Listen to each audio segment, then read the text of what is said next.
पूज्य भदंत शांति मित्र जी महाराज और जैन विद्या शोध संस्थान के सम्माननीय पदाधिकारीगण, उपस्थित माताओं, भाइयों, आप सबको मैं विनम्रता पूर्वक प्रणाम निवेदन करता हूँ।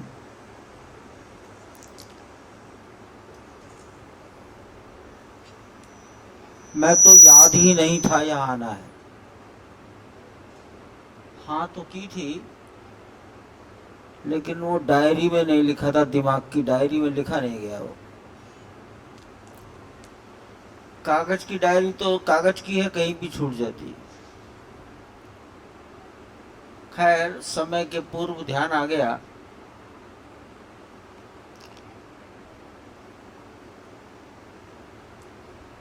तो भी एक कार्यक्रम छूट रहा है, कोशिश करूंगा वहां भी पहुंच जाऊं। पूज्य महंत नृत्य गोपाल दास जी महाराज का 8 दिन का जन्मोत्सव आयोजन है, उसका शुभारंभ हो रहा है और मैं केवल आज रात्रि तक ही अयोध्या में हूं।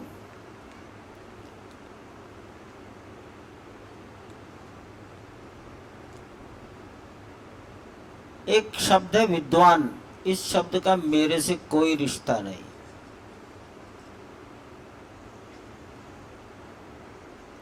कोई कहे कि मैंने पढ़ा है तो ये महान भ्रांति। लेकिन हाँ, सामाजिक जीवन में रहता हूं और सामाजिक जीवन में जितना संभव हो अधिक से अधिक जानने और समझने की चेष्टा करनी चाहिए, उतनी ही की है।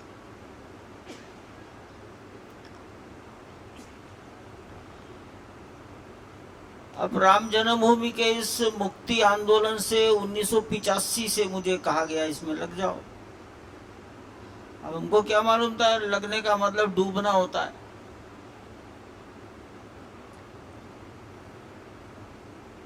जो आज हो रहा है वो तो स्वप्न भी नहीं देखा था, लेकिन हो रहा है, लगे रहे।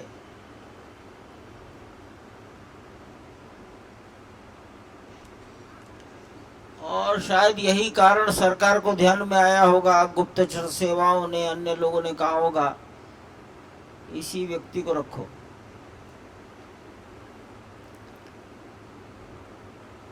छह साल पहले यानी 2016 में मेरे मन में विचार आया कि खाली बैठे रहते हैं, हाई कोर्ट का फैसला 2010 में हो गया, सर्वोच्च न्यायालय का मालूम ही नहीं कब करेगा, कुछ पढ़ते रहा करें। तो मन में विचार आया जैन, बौद्ध और सिख पढ़ो।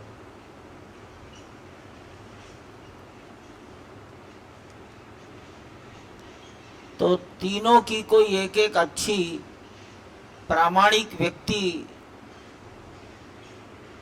ऐसे सज्जनों की पुस्तक ले आए।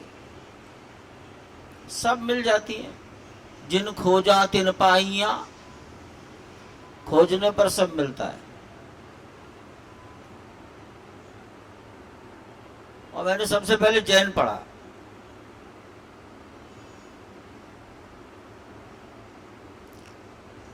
अब ये बात 6 साल पुरानी है। सवाल कई थे, जैन का मतलब क्या, तीर्थंकर कौन, जिन कौन, अनेकांतवाद क्या, सियादवाद क्या।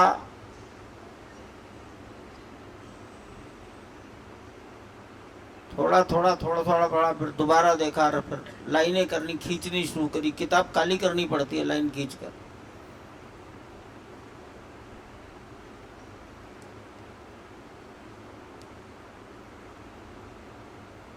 तो ये बात सर्वमान्य है कि ऋषभ देव जी महाराज का जन्म यहाँ हुआ। ये कोई वाद विवाद की बातें नहीं होती। और दो बात और भी निर्विवाद है कि महावीर स्वामी और गौतम बुद्ध लगभग समकालीन है, लगभग समकालीन है। दोनों ने ही बहुत छोटी आयु में घर का त्याग किया, तपस्या की, निर्वाण प्राप्त किया।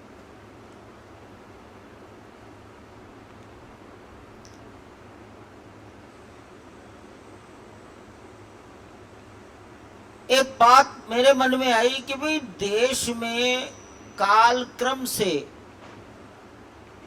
चीजें लुप्त होती रहती हैं। कुछ चीजें जो समझनी चाहिए वो लोग भूल जाते हैं, छोड़ देते हैं। महापुरुषों ने समय समय पर अच्छी बातों को जिंदा रहने के लिए ही काम किया। महर्षि दयानंद ने वेद मंत्रों को उत्तर भारत में फैलाया, दक्षिण में नहीं गए वो, क्योंकि उत्तर में वेद मंत्र लुप्त हो गए थे। अब ये मेरा कहना है, मालूम नहीं अन्य लोग क्या बोलेंगे। तो ऋषभ देव जी जब पैदा हुए, जो काल था,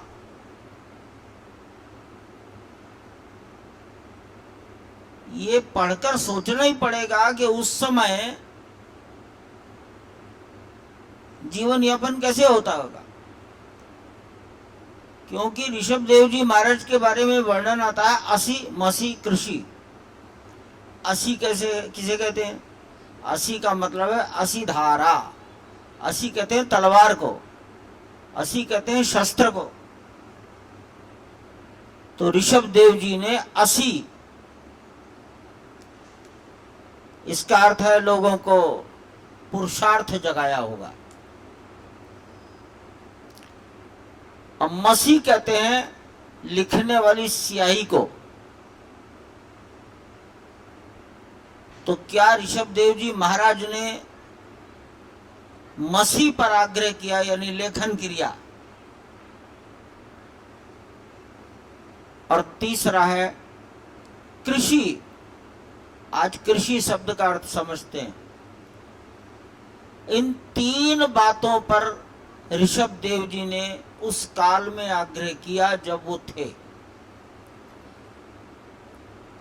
इसका एक ही अर्थ है कि उस काल में इन तीनों बातों के प्रति समाज में कुछ उपेक्षा हो रही होगी। उपेक्षा के कारण कोई महापुरुष पैदा होता है और उसको जीवित करता है।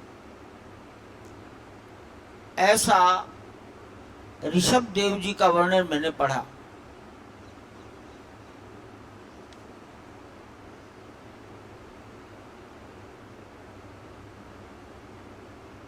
कुछ बातें छोड़ो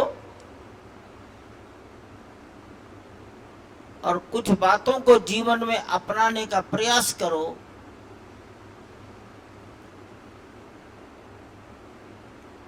ये बात भी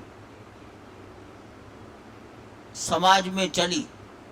क्या छोड़ना? तो द्वेष छोड़ो, ईर्ष्या छोड़ दो, मत करो। राग छोड़ दो, इच्छाएं पालना छोड़ दो, तृष्णा। इसका आग्रह इन महापुरुषों ने किया।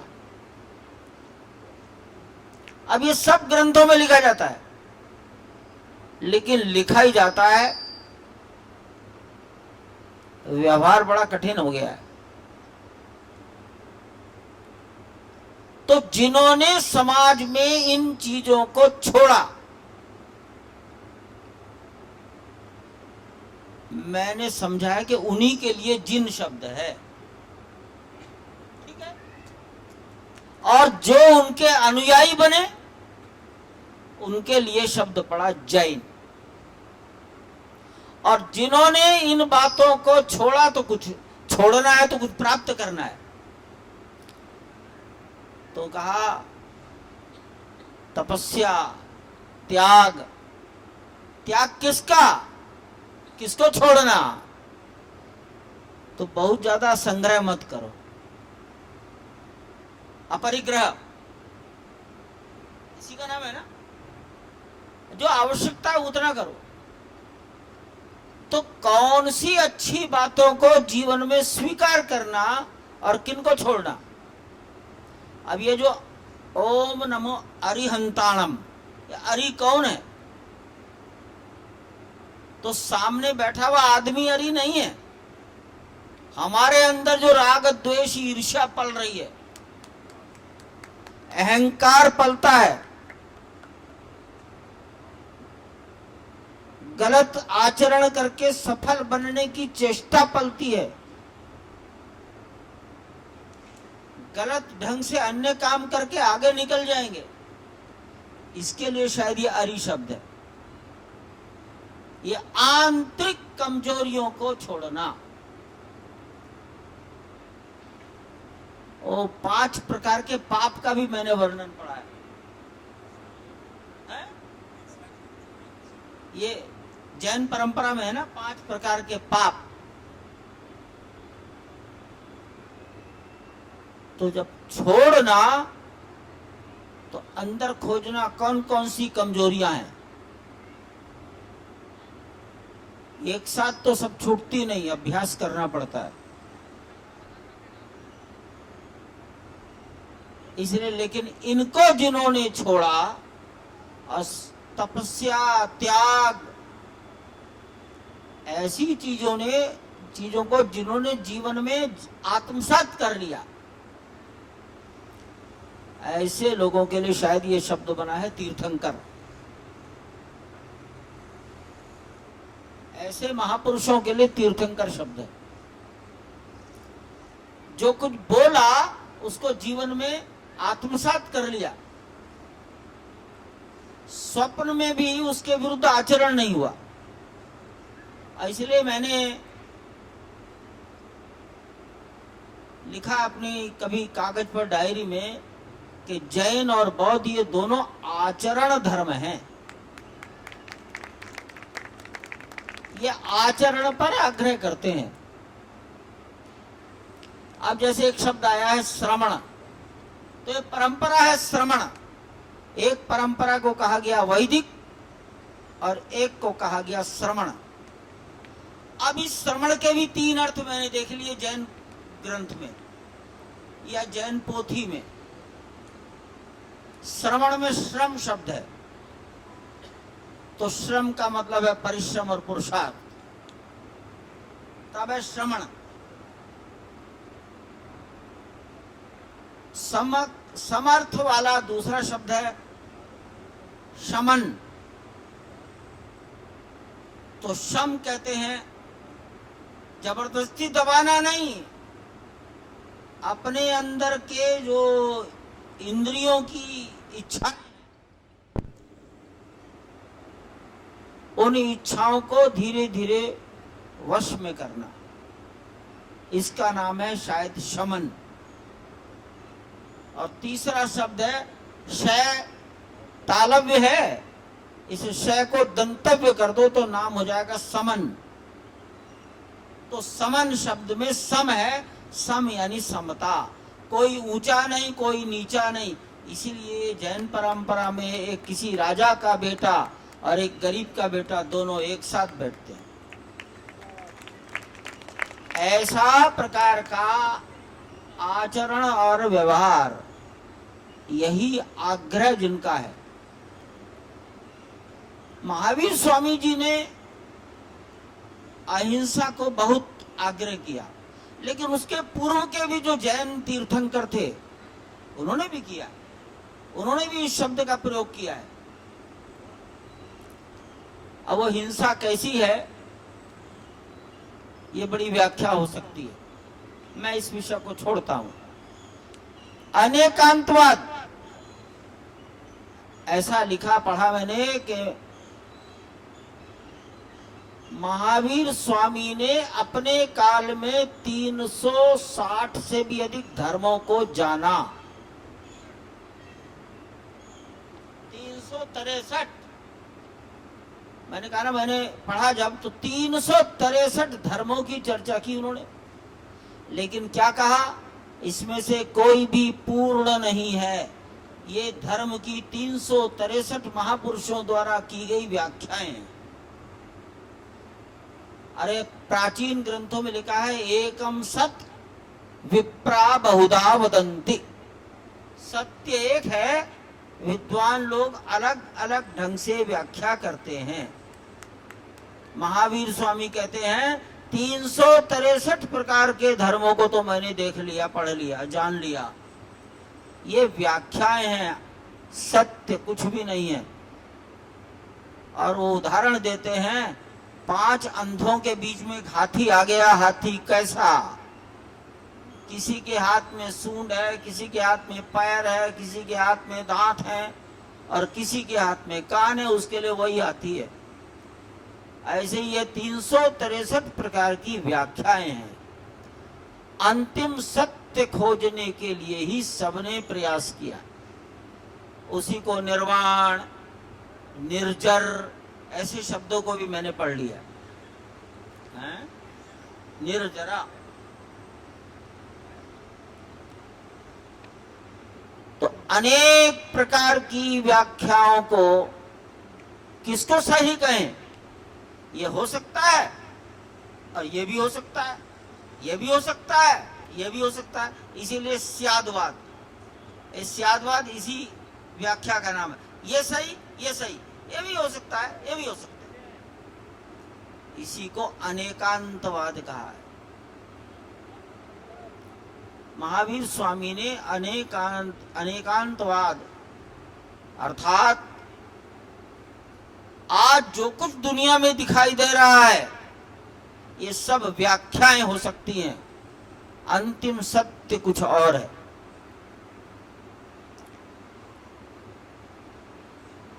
जब एक आदमी के हाथ में हाथी कान आता है, वो उसकी व्याख्या कर रहा है, दूसरे के हाथ में पूंछ आती है, वो उसकी व्याख्या कर रहा है। दोनों को लड़ने का अधिकार है ही नहीं। उसके लिए वही सत्य है, उसके लिए वही सत्य है।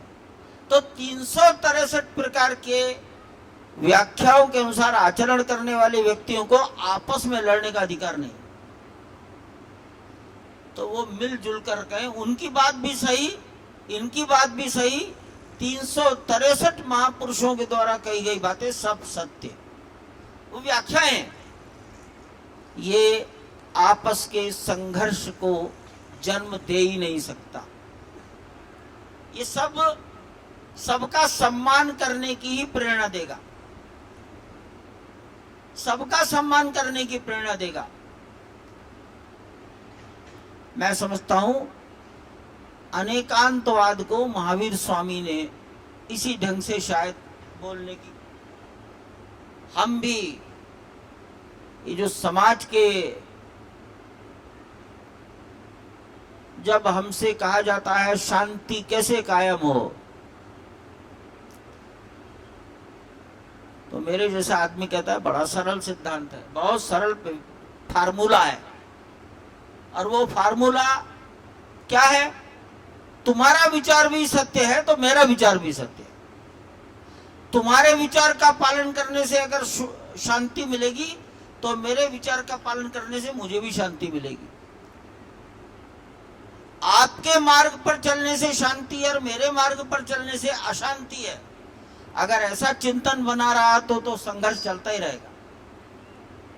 अनेकांतवाद किसी भी एक विचार को कम करके नहीं आता। मैंने पहले ही कहा, भाई देखिए, बहुत ग्रंथ व्रंथ पढ़ना मेरे पास समय ही नहीं है। कभी 6 साल 7 साल पहले इच्छा जग गई थी, पढ़ो तो सही। इसलिए मैंने जैन, बौद्ध, सिख सब पर एक एक पेज लिखा है। कोई ग्रंथ नहीं लिखे, किताब नहीं लिखी, पुस्तक और पुस्तिका नहीं लिखी। और वो एक एक पेज लिखकर मैंने कंप्यूटर पर डालकर छोड़ दिया। मैं ऐसा ही मानता हूं, भारत की यही विशेषता सारे संसार में है।